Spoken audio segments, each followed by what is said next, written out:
Hey y'all, have you ever gotten yourself into a one thing leads to another conundrum of looking and not finding an answer? That's where I am. This is a monarch caterpillar and it is clinging to and munching on, or going to be munching on. Look how cute he is.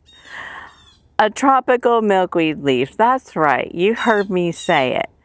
Okay, so here's the thing. Are you ready? I found a bunch of baby queen caterpillars in my garden. Now this is a monarch, but I'll show you them in a minute. And of course I brought them in, and I live in Florida, zone 10A, and we have a year-round population of monarch butterflies here and queens. They both host on milkweed. So my conundrum is, what do I feed those caterpillars? Because my swamp milkweed is going dormant, because it does. The Florida native milkweeds go dormant, except for Asclepias perennis. It's not going to feed a lot of caterpillars, because back in the day of the need of monarch host plants, there wasn't a year-round population here. This has happened more recently in nature history. And so now they're here, and what do we feed them? So I did the bad thing, and I went to Lowe's and I bought 3 tropical milkweed plants. I'm putting this little guy back. Let me set him down right there so he can climb on.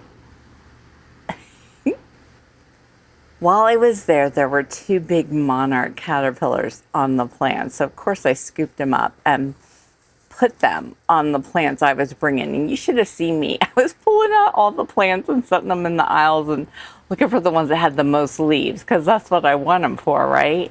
And then I found 2 big caterpillars. So then I'm putting the caterpillars on the plants I know I'm going to buy. One of them immediately, when I got it in the enclosure, went up and prepared to pupate. Then there's this one here. So now I have 3 tropical milkweed plants. And here you can see up there in the middle of all of the swallowtail chrysalides is one monarch chrysalis. Now, hopefully the 3 plants I bought will be enough to feed all of those baby queens. There were so many of them. I can't believe it. And it's like, it's the story that goes on and on and on, just like the conundrum. Oh my gosh. But first, we're going to go see a butterfly. Look, y'all, this is my eastern tiger swallowtail, and this butterfly has been in my garden. This is day 4 now. This is the one I was posting photos of. You know, one thing I love about these eastern tiger swallowtails is that, like, when they show up in my garden, they tend to stay. Like, I'll see them day after day. I don't get a lot of them, but when I do, I see them, and then I'll go a long period of time not seeing them in between butterflies. But I don't think there's any males around, so even though this is a female, I mean, if she lays eggs, they're probably not fertilized. Okay, so this interruption was brought to you by a beautiful butterfly, which happens frequently in my garden. Let's get back to what we were talking about. It is such a good sign that there were big happy munchers on that milkweed at Lowe's, because that tells me it's free of pesticides and safe to feed caterpillars, which I love, because I was going to bring those 3 plants home, hose them all off really well, let them bake in the sun for a few days before move in my queens. And I also had 2 baby monarchs. I brought them in too. I can't just bring in the queens and not the monarchs. So here's my conundrum.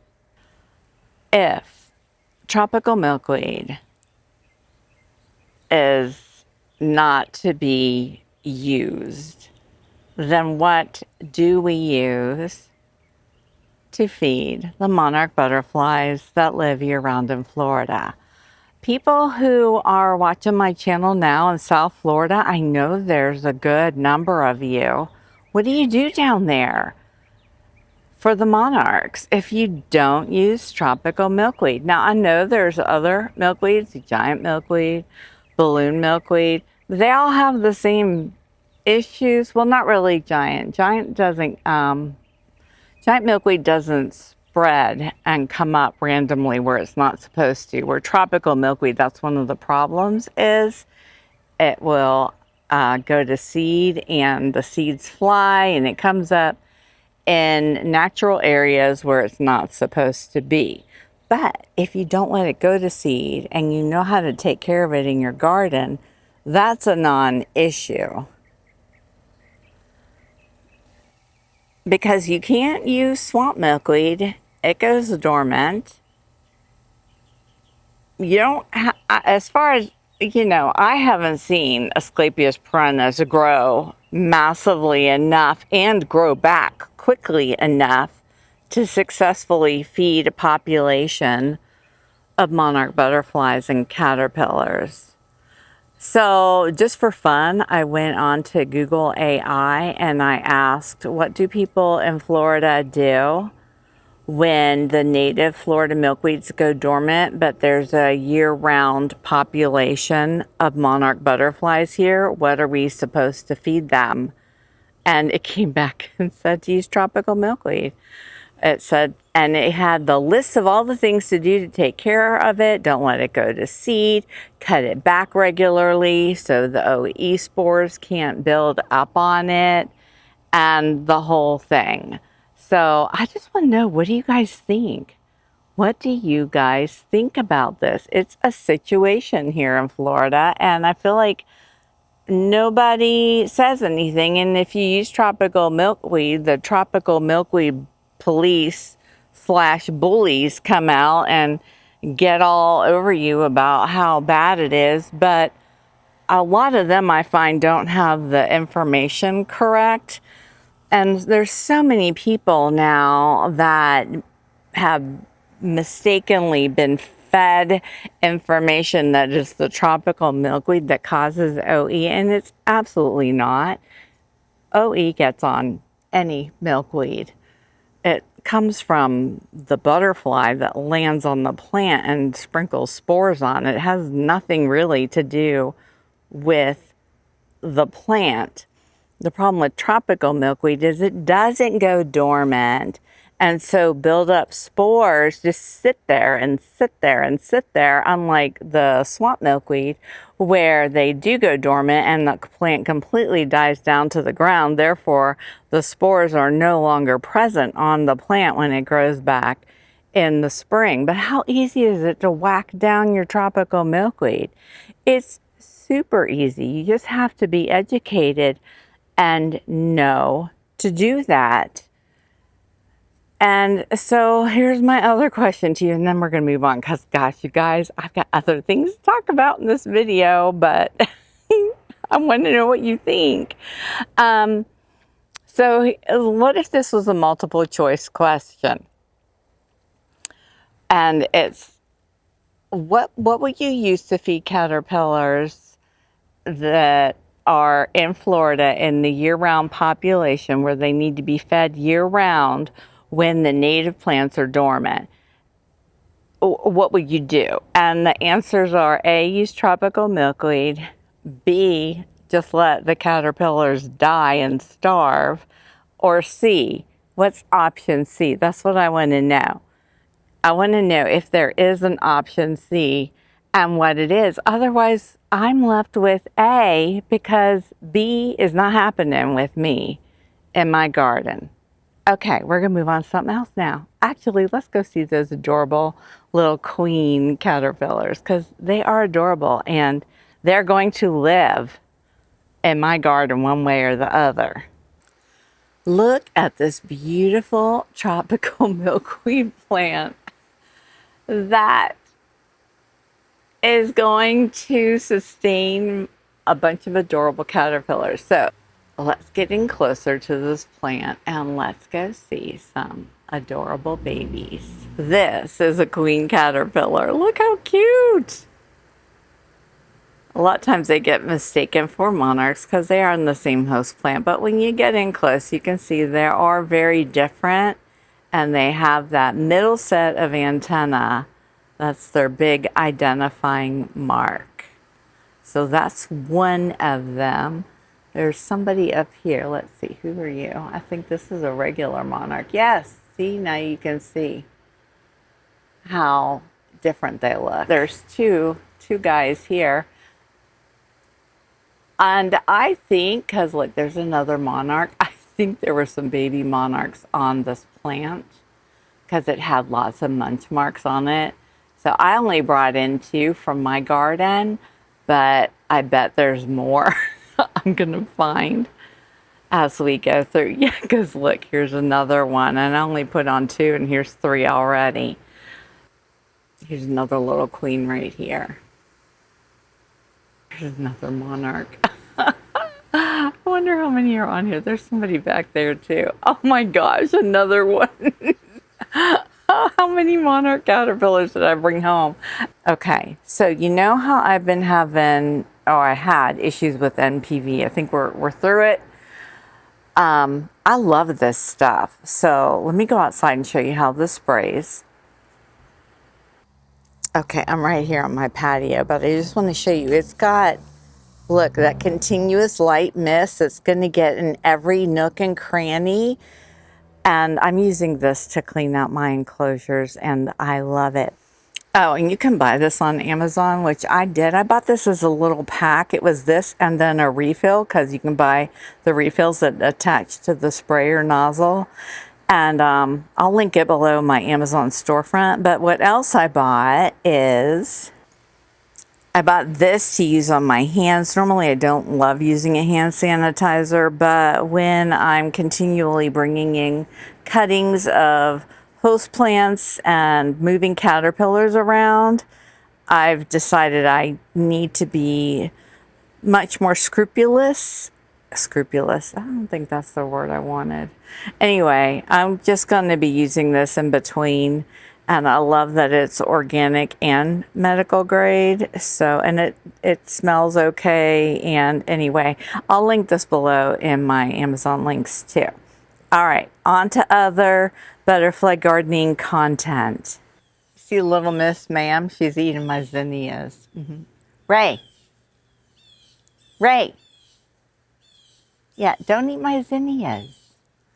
Okay, next on the list. I have figured out why I have had such a blockage of what to do out in the side yard.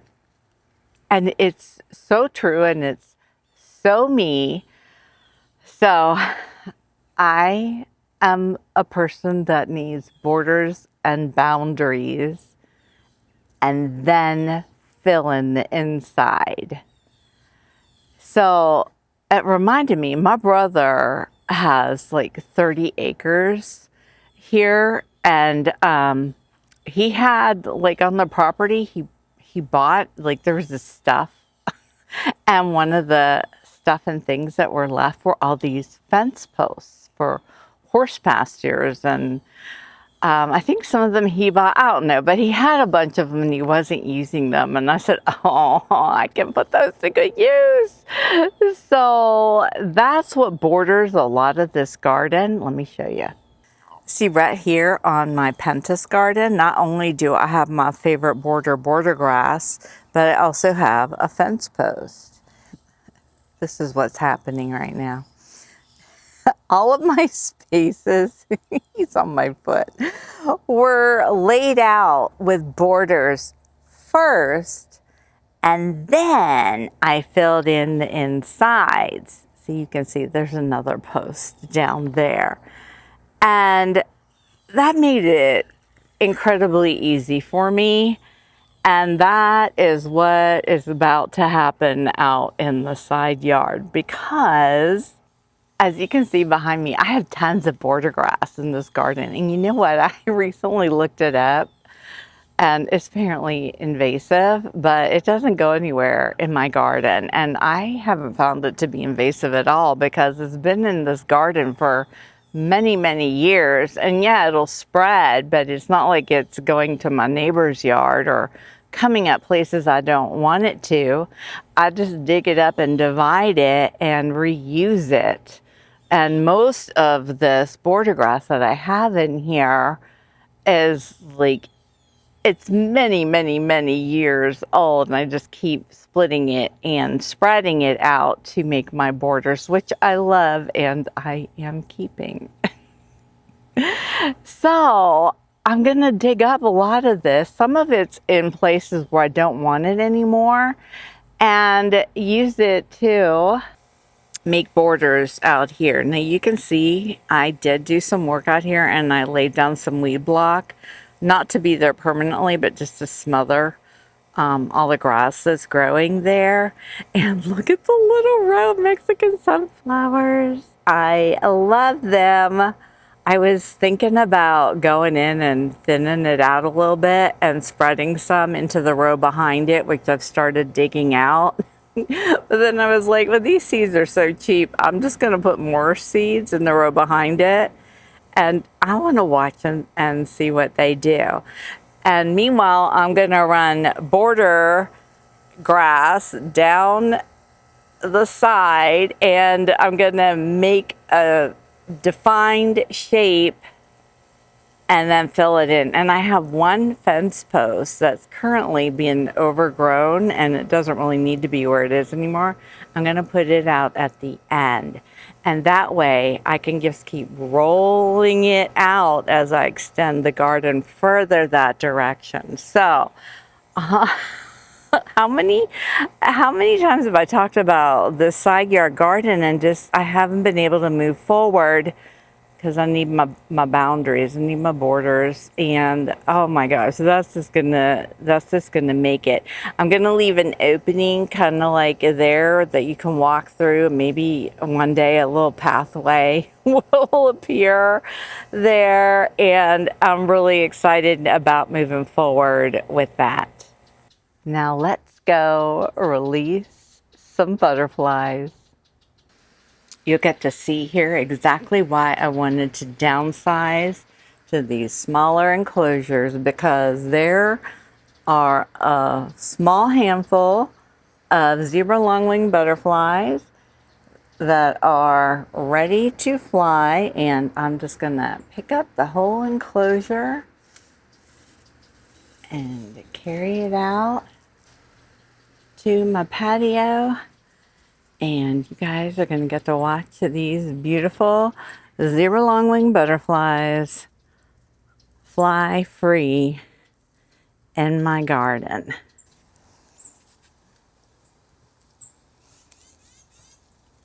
Oh, we're so close. So close. You're so close, little one. Let me just give a little helping hand.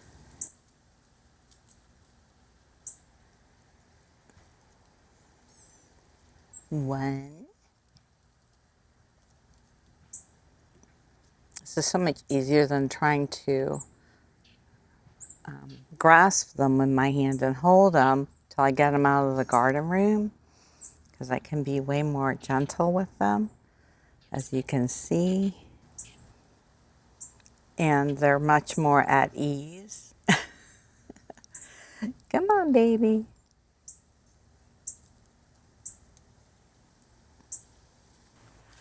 All right, everyone. I hope that you enjoyed this video, and I've got a lot more things I want to show you, so make sure you come back on Thursday. Today is Monday. This video is going out tonight. I look forward to chatting with you all in the comments. Please tap the like button, and I'll see you in the next video. Bye, everyone.